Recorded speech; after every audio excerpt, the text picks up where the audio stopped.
بھلا تم نے ان لوگوں کو نہیں دیکھا جن کو کتاب سے حصہ دیا گیا ہے کہ بتوں اور شیطان کو مانتے ہیں اور کفار کے بارے میں کہتے ہیں کہ یہ لوگ مومنوں کی نسبت سیدھے رستے پر ہیں؟ یہی لوگ ہیں جن پر اللہ نے لعنت کی ہے، اور جس پر اللہ لعنت کرے تو تم اس کا کسی کو مددگار نہ پاؤ گے۔ کیا ان کے پاس بادشاہی کا کچھ حصہ ہے؟ اس صورت میں تو یہ لوگوں کو تل برابر بھی نہ دیں گے، یا جو اللہ نے لوگوں کو اپنے فضل سے دے رکھا ہے اس کا حسد کرتے ہیں۔ تو ہم نے خاندان ابراہیم کو کتاب اور دانائی عطا فرمائی تھی اور سلطنت عظیم بھی بخشی تھی، پھر لوگوں میں سے کسی نے تو اس کتاب کو مانا اور کوئی اس سے رکا رہا، تو ان نہ ماننے والوں کے لیے دوزخ کی جلتی ہوئی آگ کافی ہے۔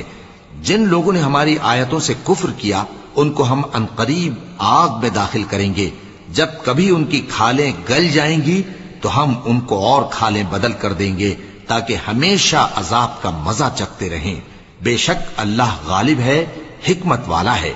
اور جو لوگ ایمان لائے اور عمل نیک کرتے رہے ان کو ہم بہشتوں میں داخل کریں گے جن کے نیچے نہریں بہ رہی ہیں، وہ ان میں ہمیشہ ہمیشہ رہیں گے۔ وہاں ان کے لیے پاک بیویاں ہیں اور ان کو ہم گھنے سائے میں داخل کریں گے۔ اور اس وقت کو یاد کرو جب اللہ تم سے وعدہ کرتا تھا کہ ابو سفیان اور ابو جہل کے 2 گروہوں میں سے ایک گروہ تمہارے لیے مغلوب ہو جائے گا، اور تم چاہتے تھے کہ جو قافلہ بے شان و شوکت یعنی بے ہتھیار ہے وہ تمہارے ہاتھ آ جائے،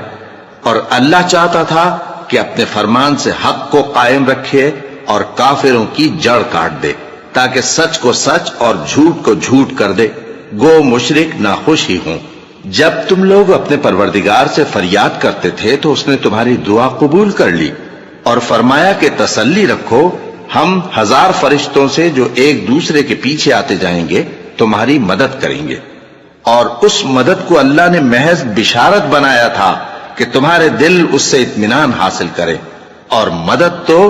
اللہ ہی کی طرف سے ہے، بے شک اللہ غالب ہے، حکمت والا ہے۔ جب اس نے تمہاری تسکین کے لیے اپنی طرف سے تمہیں نیند کی چادر اڑھا دی اور تم پر آسمان سے پانی برسا دیا تھا کہ تم کو اس سے نہلا کر پاک کر دے اور شیطانی نجاست کو تم سے دور کر دے،